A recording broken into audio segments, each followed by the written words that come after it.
32 वर्ष एउटै आँगनमा उभिएर कति पुस्ताको सपना सजाइयो। 32 वर्ष एउटै आँगनमा उभिएर कति पुस्ताको सपना सजाइयो।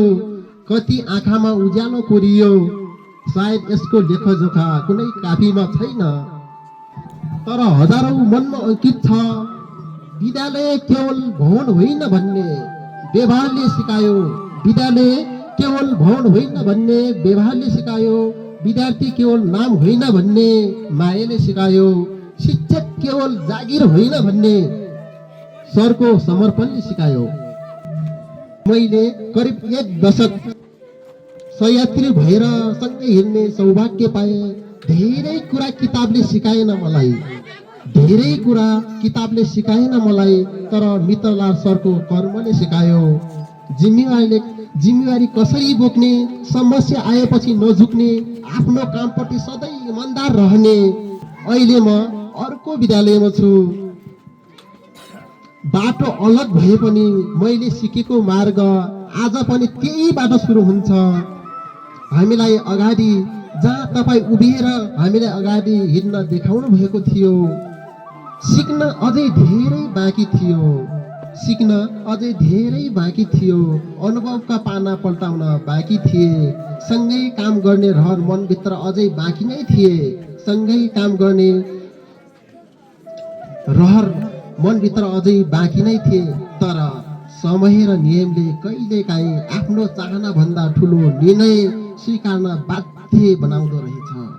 आज तपाईँ अवकाश हुँदै हुनुहुन्छ मित्र सर, आज तपाईँ अवकाश हुँदै हुनुहुन्छ यस विद्यालयबाट। तर त्यो अन्त्य होइन, तर त्यो अन्त्य होइन। यो त एक दीर्घ यात्राको संक्षिप्त विश्राम मात्र हो। यो त एक दीर्घ यात्राको संक्षिप्त विश्राम मात्र हो। तपाईले रोपेका बिरुवाहरू आज रुखको रूपमा खडेका छन् यस विद्यालयका वरिपरि। भोलि ती रुखहरूले धेरैलाई छारी दिनेछन्। सायद यही नै शिक्षकको सबैभन्दा ठुलो सफलता हो। सायद यही नै हजुरको सबैभन्दा ठुलो सफलता हो।